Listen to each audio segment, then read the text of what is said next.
Okay, so yeah, let me just introduce everybody. Emelia Hallett is a bilingual SALTA qualified teacher and has taught in Spain, Taiwan, and Japan. Amy is a trilingual TESOL qualified teacher and has taught in Taiwan and Japan. And Gina is teaching with Amy, right? Also trilingual.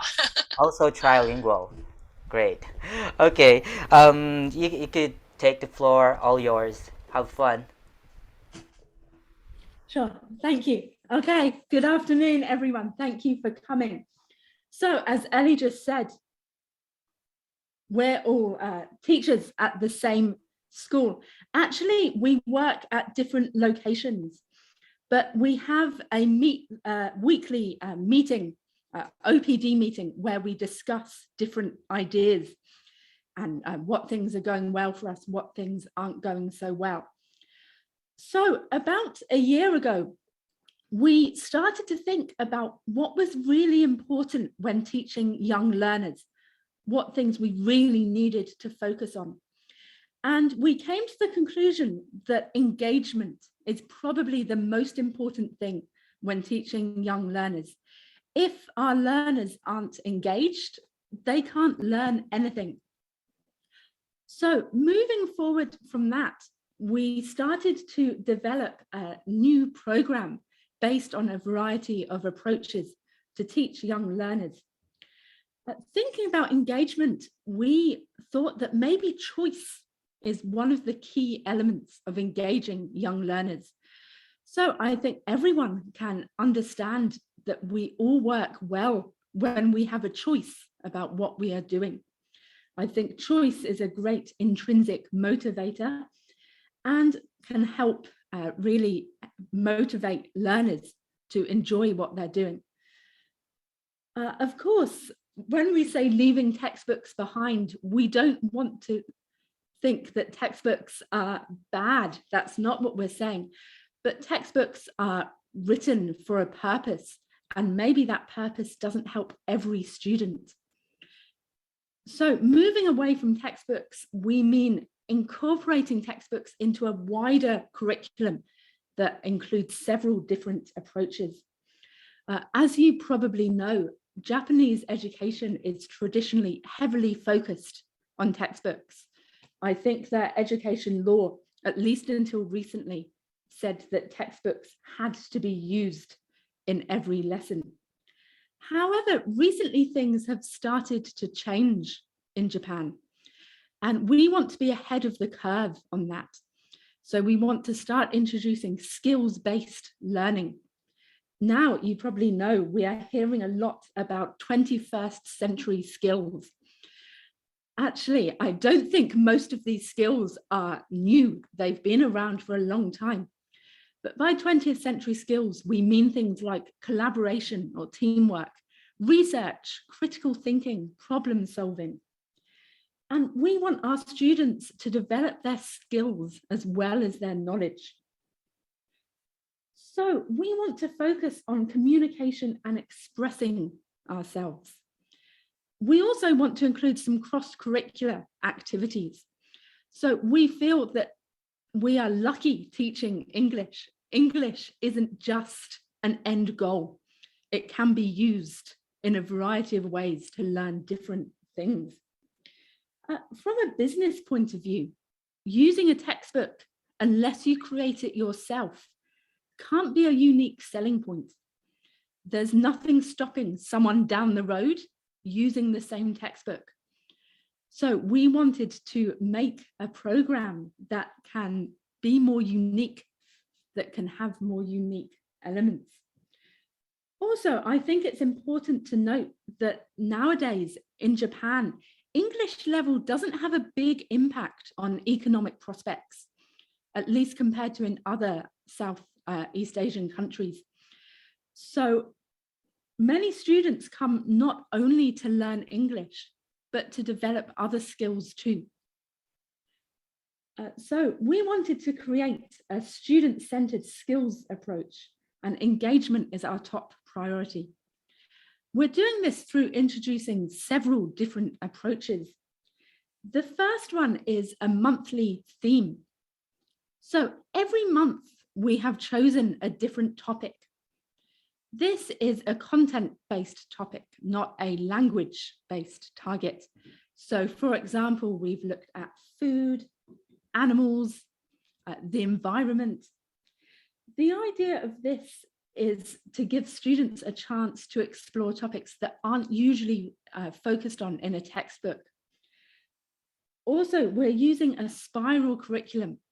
So every year the students will learn the same topic, focus on the same topic. But of course, the content of what they're learning will gradually get more difficult. We think generally this is a good way to improve motivation and help students retain knowledge. Again, we want to give our students as much choice as possible. So within the class, teachers are encouraged to let students choose activities as far as possible. And teachers are also free to choose activities that they think benefit the students most. We're obviously using elements from other subjects too. So when we're learning about animals, students will come into contact with geography and science. And when we're learning about the environment, we can talk about SDGs and other important topics. And we're trying to include skills wherever possible. So there's a really big focus on teamwork. So now, Amy, could you tell us a bit about what you've been doing with your students? Right. Some monthly themes, please. Yeah, thank you, Emmy. So this one is our first theme last year. It's about animals. You can see this is one of our animal worksheets. So we have a variety of worksheets with different animals, and the students, they get to choose what animals they want to do research on. So the students, they have to look up information about the animals, find the answer themselves, and color the animals and present their work to the class. So this one, I have some of the works done by my student. This one is about cheetah. This one is about brown bear. So yeah, like throughout the activity, students are very engaged when looking up information about animals, and they learn new things at the end of the day. More engaged than using textbooks, of course, I would say. And so I will be showing a video of us using picture dictionary to find answers in class. So this class, they're about 10 to 11 years old.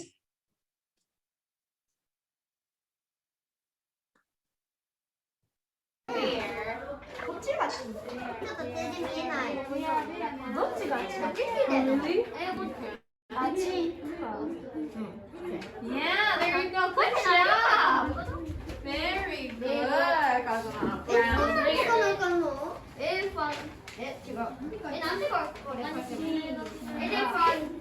Yeah, elephants. Good job on the elephants. Live in where?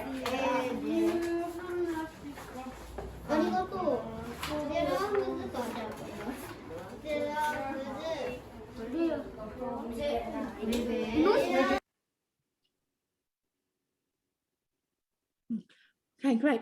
I'd just like to address the Japanese speaking, if I could.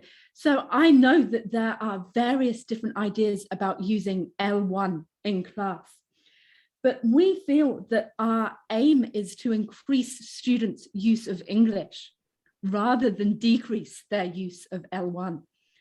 So we don't have any policy which prevents students from communicating in Japanese. Of course, at the end, we hope that they will express themselves in English, but we also hope that they will learn something useful. We don't want to prevent them from learning anything, even if it's in Japanese. Also, we feel that this mimics real life situations. I think that in most companies, if monolingual people are working together, I mean, people of the same language are working together on a presentation, they will use their L1 to communicate, but still be able to deliver a presentation in English. And so far, we think that it's worked well. I haven't had any problems with students not being able to communicate in English. Actually, in some other schools, that I've worked in with a no Japanese policy, students just remain silent. And we feel that that's the worst thing. So I hope that helps address why the students seem to be speaking quite a lot of Japanese in that video. Thank you, Amy.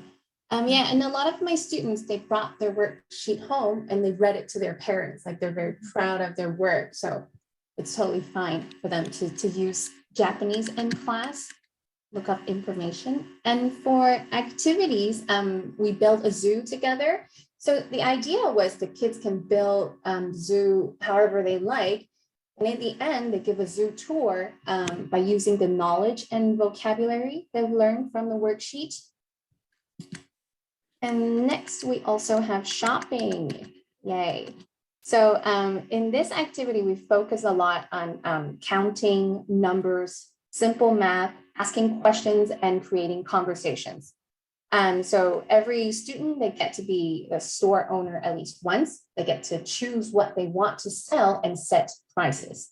And as for the rest, they get Monopoly money and coins so they can go shopping. We also did family. So in this month, we did family tree, introducing your family members and practice using pronouns.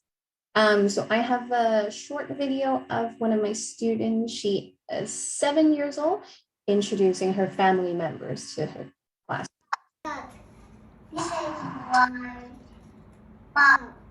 This is my me. This is my sister. Right, yeah, very cute. She said, this is my me. Right. And then next we will be talking about our physical library and online library. Gina? So we have this library where kids can choose books. As Amy was mentioning, choice is really good at motivating kids or getting them more engaged because they chose this themselves. It could be a small choice or a big choice. So sometimes we pick out a book to read in class and the kids can choose which book they want to read.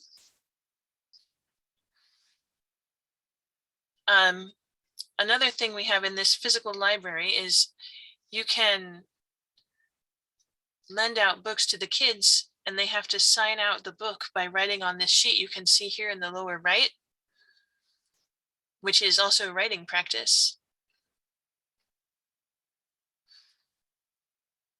So the physical library is really good, but you have another choice here. You can use a digital library.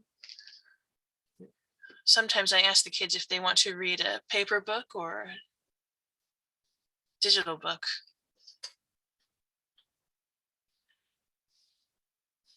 And with the physical library, there are some limitations into how many books you can have in your space, but a digital library can have a lot more books because they don't have to take up any physical space.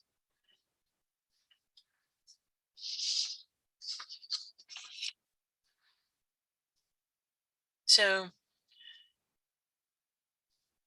we have you need a screen to show the books on, and it's better if you have a large screen so everyone can see it once. In some of our classrooms, we have a projector, so we can project it on the wall, but it's not a touch screen. So in one class, I was able to convince the kids that they could scroll through the books projected on the wall like a touch screen, but actually I was controlling it from a tablet.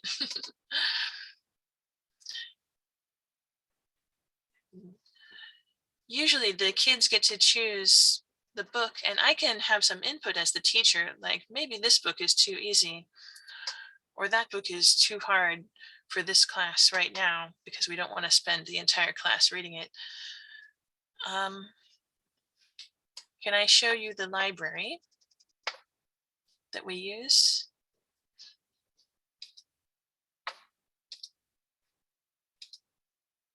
All right.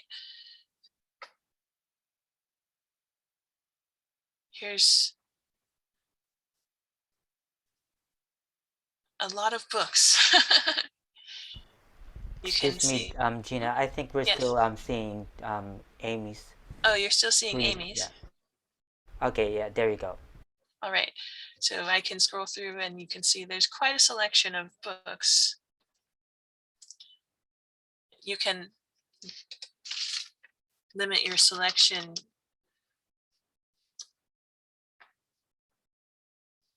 to more difficult books. You can find out more about the book before you open it. But often I just let them choose any book they want, and if it's too easy, well, we'll read more than one.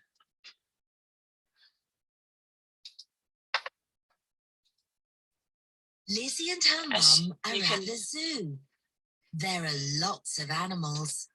I think you can hear the website will read the book to you. So we have a few choices how to use these books.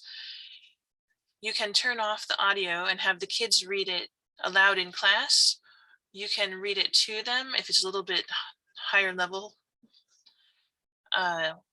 Or they can just listen to the audio and autoplay the entire book and have the book read to them without the teacher or parent having to read it.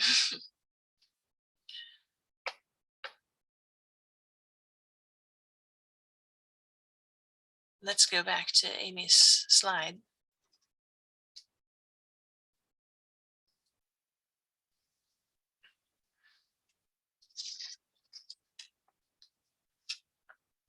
So it's very, very convenient.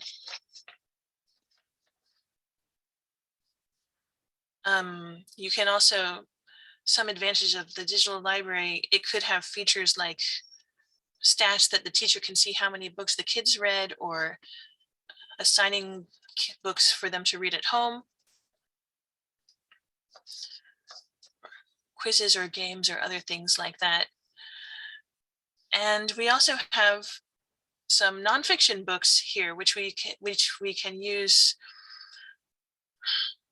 Some of them have crafts or recipes.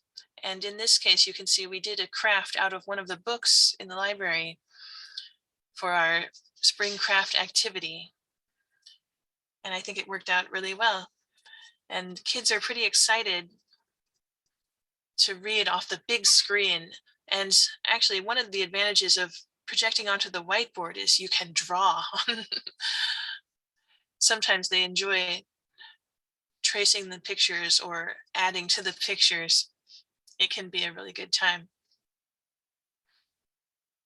So even if I give them a choice, do you want to read a book today or play a game today? Well, sometimes they choose game, but of course, sometimes they choose a book. Right. Back to you, Amy.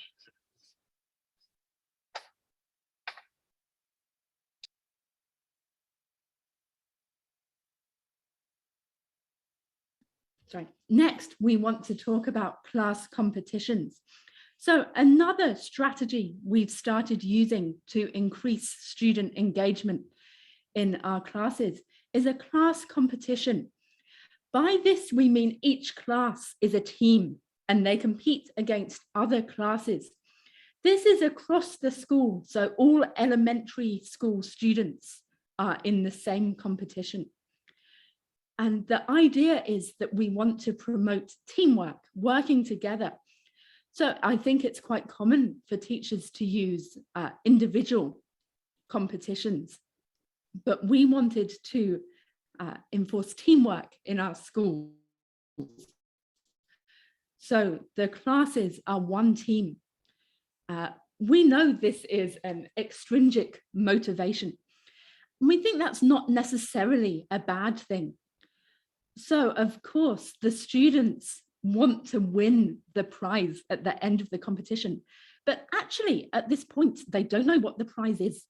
So they will get a prize before summer, but as far as I know, no one has mentioned what the prize will be. We also feel that eventually through this extrinsic motivation, students will want to do it by themselves. Maybe it's a bit like playing sport. So at the moment, Wimbledon is on.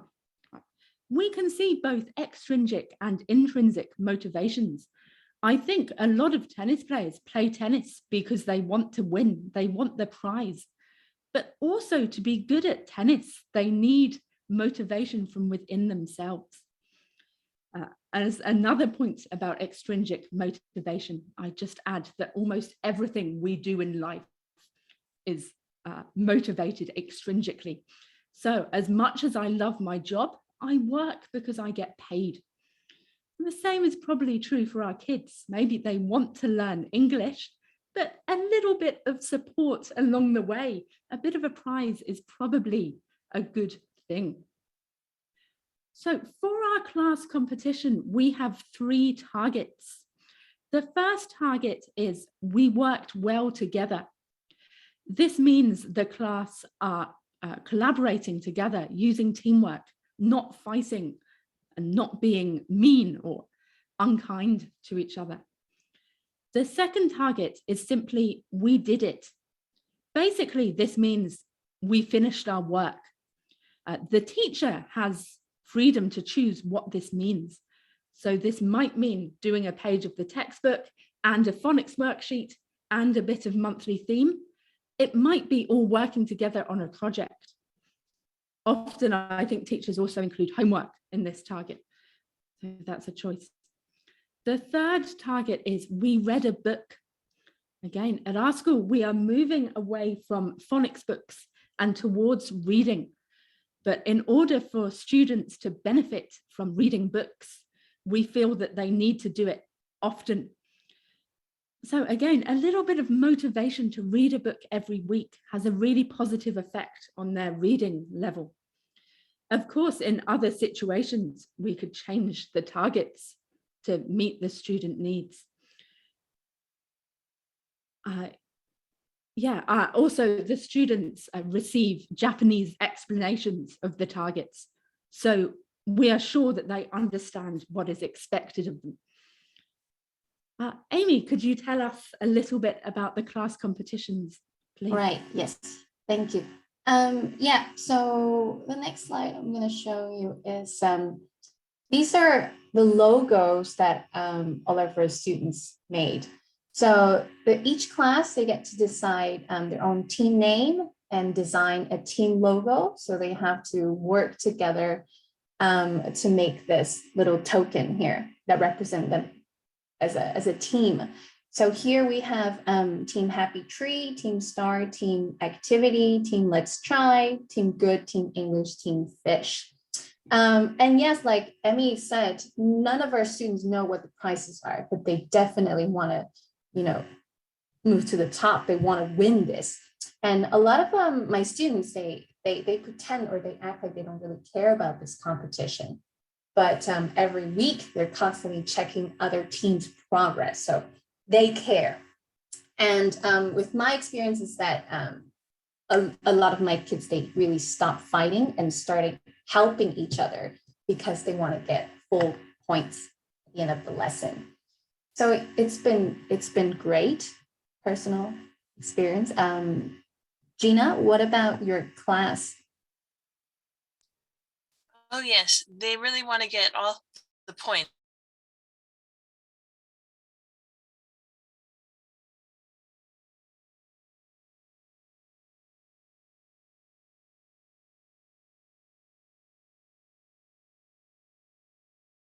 Sorry, I think. Okay. Oh, and I could say sometimes they're really eager to read a book. If we didn't do much reading in that class, we say, oh no, we don't get that point. I say, quick, read this. Yeah. Yes. So it's really changing the classroom atmosphere. But could I just add that I've found that peer reinforcement is much better than teacher reinforcement.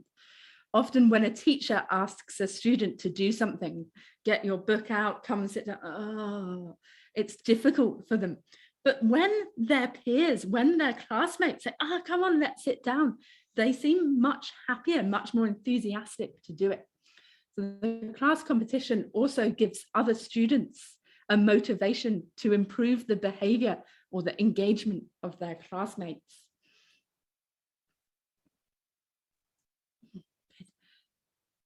So next, let's talk about projects and presentations. So as part of our monthly themes, we've started doing project work, and that's led to our first presentation last week. Of course, the idea of project work is that it gives students a really good chance to work together towards a common goal. And we've done projects in different ways. In general, with the younger students, I think they've mainly been on paper, so posters. But with some of the older students, they've started using PPTs or Google Slides. Of course, that's really good for improving their computer skills. And it ties in with what they're doing at school. I think, as everyone knows, every elementary school student now has a device of some kind, an iPad or a Chromebook to use. So we want to use that as much as possible in our school too. The presentations are student-led, by which we mean the teacher will often give an overriding topic, but the students can choose what they want to focus on within that topic. So most recently, our monthly theme was food. And for our project, my students mainly chose to design their own restaurants. So they drew the outside of the restaurant and the menu. But I think Amy and Gina's students did different things. So I remember one of them did different types of sushi, and other students did a presentation about how to make takoyaki, which I think we will watch in a minute. So giving students the ability to choose what they want to do, of course, makes it more fun. They're more motivated. Also, students are given a chance to use the skills that they're good at. I think we can often see students in our class who maybe their English isn't that great, they struggle, but they're really good at drawing or they're really creative. We want to give them a chance to use these skills. So through project work, they can. And I've been particularly impressed at how my students have worked together and delegated tasks fitting student strengths to create really good work. From a business point of view, also, presentations are great to show parents. So with monthly themes, we have portfolios which students take home. So worksheets parents can see. But it's often quite difficult as an echoer to show parents how well students can communicate. A presentation is a great way of showing the parents that their kids can actually speak English. Of course, presentation skills are also, I think, becoming more important. As far as I'm aware, recently, the skill of fluency is kind of separated into expression and presentation. So we should probably look at presentation as a separate skill and one that is important for the future too. I think in general, when I have junior high school students, they're scared of presenting. They don't want to stand up and present. So if we can introduce the children to presenting when they're still young, they will become more accustomed to it and better at it in the future, I think. So Amy, could you show us some of the work that your students have done in their presentation? Yes, project of course. Work, please. Right. So like Emmy has mentioned that June, we're doing food. That's our monthly theme. So basically they get to decide, how they can decide how they want to present. They can do posters, PowerPoint slides. So the main idea is that they can work together as a team and learn something new at the end of the day and to be proud of their work. And so I will show you a presentation of one of my classes. They were about 9 to 10 years old, and they were doing takoyaki. Hello, I'm Carter. He is Shuji. She is Lily. We are going to talk about octopus balls today. Octopus. 1. Butter. 2. Green onions.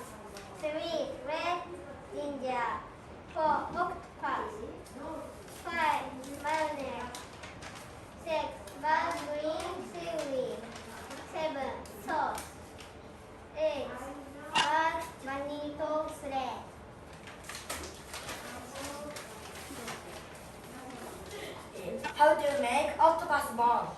1. Butter in. 2. Octopus in.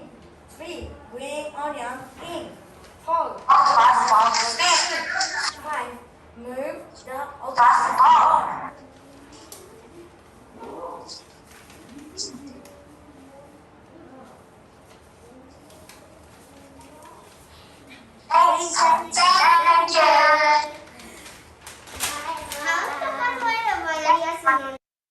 Yes, so this is actually one of my most challenging classes because they're always fighting. So yeah, but they work really well together throughout this whole presentation. And they put this great presentation together. I think it's great. I was very proud of them. Yeah. Yeah, great. I think another thing that's really great with this presentation is we can see the kids aren't using perfect grammar. I found quite often with my adult students, they are scared of saying anything because they're worried that their grammar isn't correct. These kids are standing up and telling us how to make octopus balls, and we can understand perfectly. But the language that they're using is quite simple. I think that's a really good skill to be able to express yourself simply and not worry so much about the grammar. Yeah, and a lot of them, they're not scared. They're not afraid of doing it. They had fun, actually.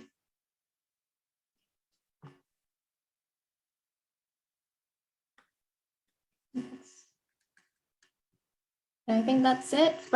Yeah, so there. Yeah, so now we'd like to open up the floor for anyone to share your experiences of what you've done outside textbooks, or ask us any questions, please.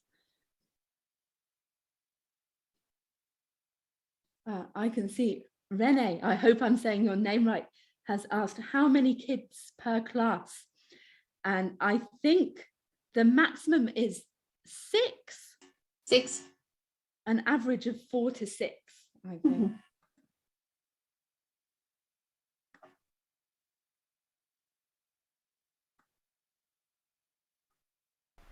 If you guys want to ask questions, you can use the chat box, or you can raise your hand physically, or use the raise hand button down on the bottom of your screen.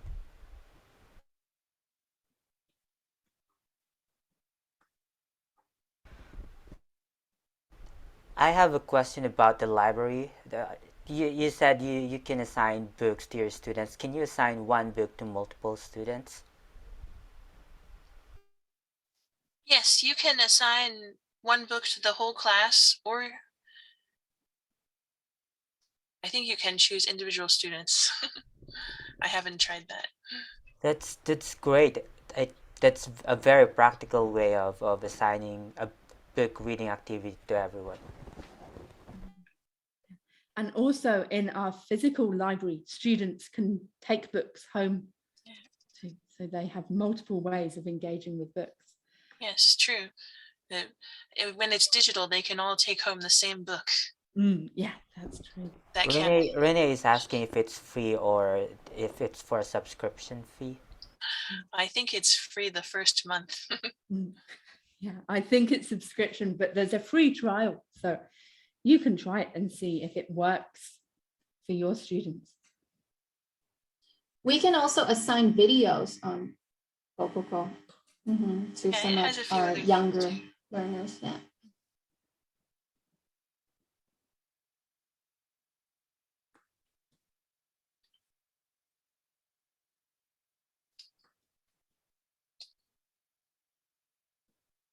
So I think since we started doing this more broader program about 6 months ago, maybe, I'm not sure if my time is right. About 6 months ago. About 6 months ago, my students have been so much happier in class.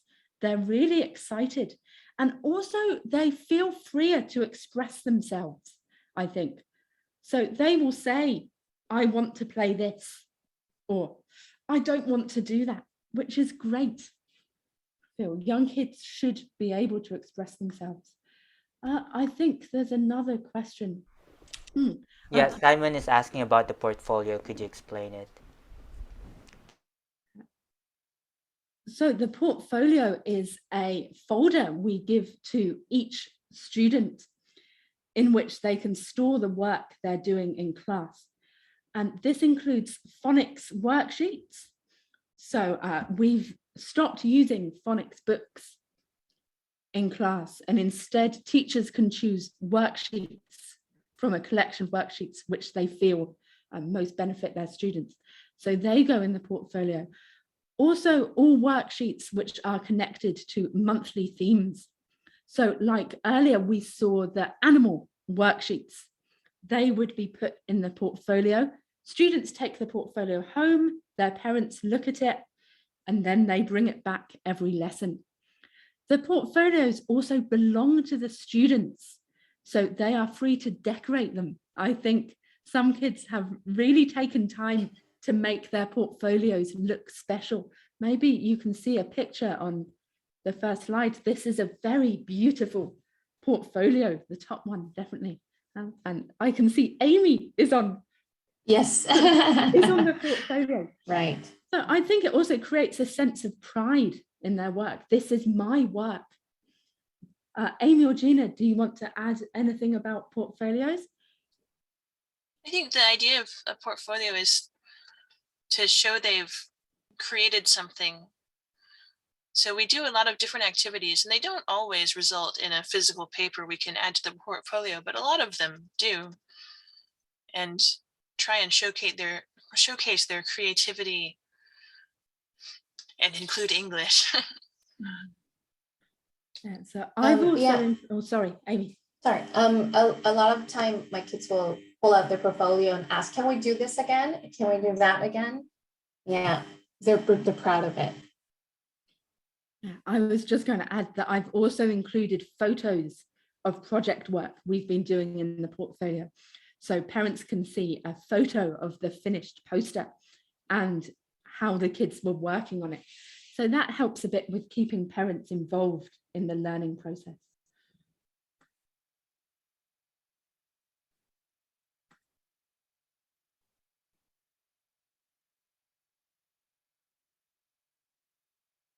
I think Rene has another question.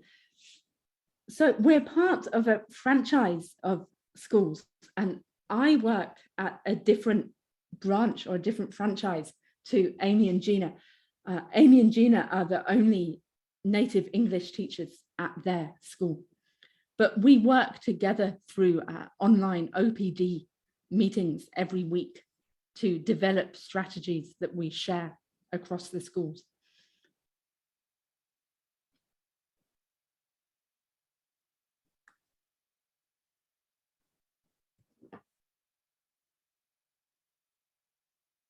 Does anyone else have any experience of doing activities outside of textbooks?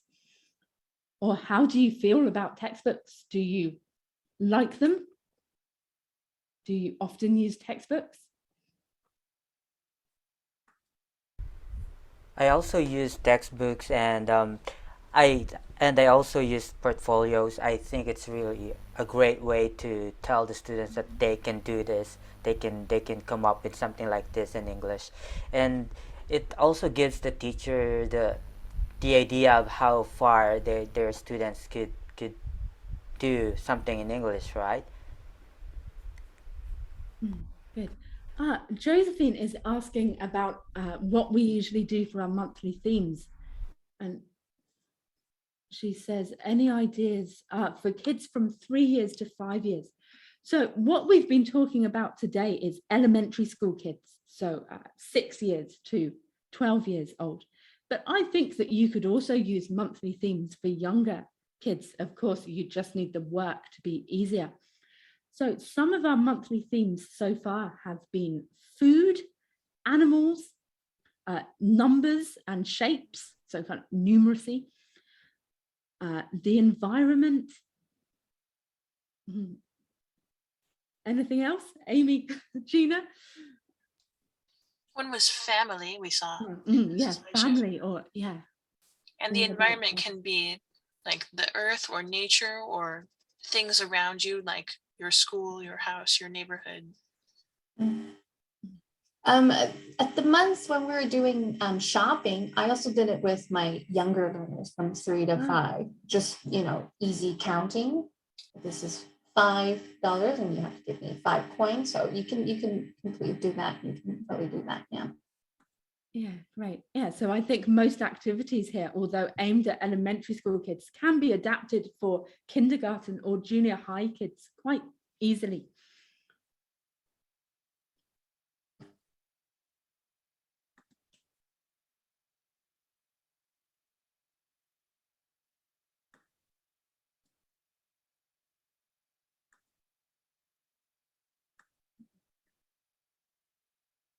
Does anyone else have anything they'd like to share?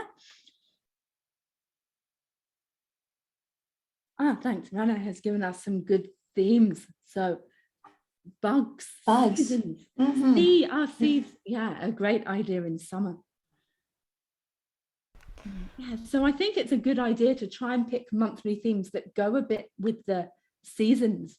So I think in October, we are planning on doing nature. So hopefully we'll be able to take the kids outside by October.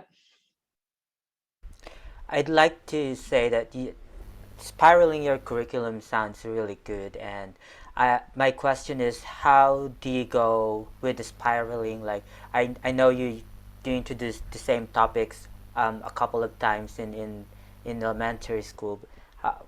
What's the difficulty like when they get to higher grades? Yeah, so that's a good question. Actually, at the moment, we don't have any set rules for how difficult the work is. So it's down to the teachers to choose appropriate activities for their students. But for example, in a presentation, first grade or second grade students maybe just drew some pictures of food and pointed and said, this is pizza, or this is pasta. But by the upper grades of elementary school, we encourage them to use, say, a lot more vocabulary. So they were saying, for example, you need to use something to make, or this is my restaurant, it looks beautiful. I think we want to focus on natural English too. So we don't give set language targets for our monthly themes. Of course, textbooks always have a language target, which is great for a textbook, but we want our students to acquire natural English too. Amy or Gina, do you want to add anything?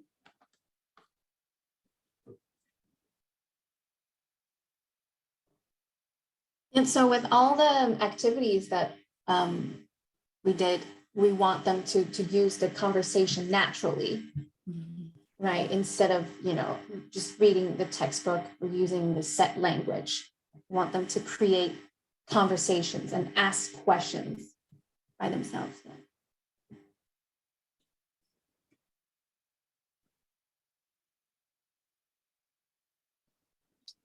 Yeah, I think it's a good motivation for them to come up with something they want to say in English, because they have to say something when they present about their restaurant or their food they've chosen.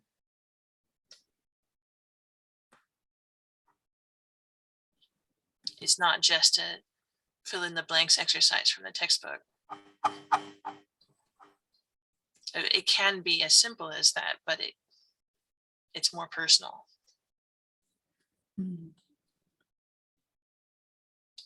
Yeah, absolutely.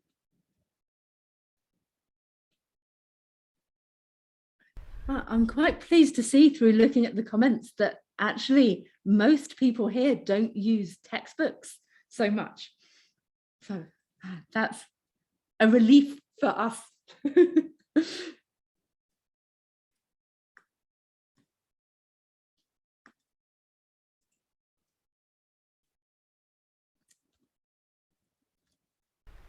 Okay, I think that's it for your presentation. Thank you very much. Could we give them a round of applause, please?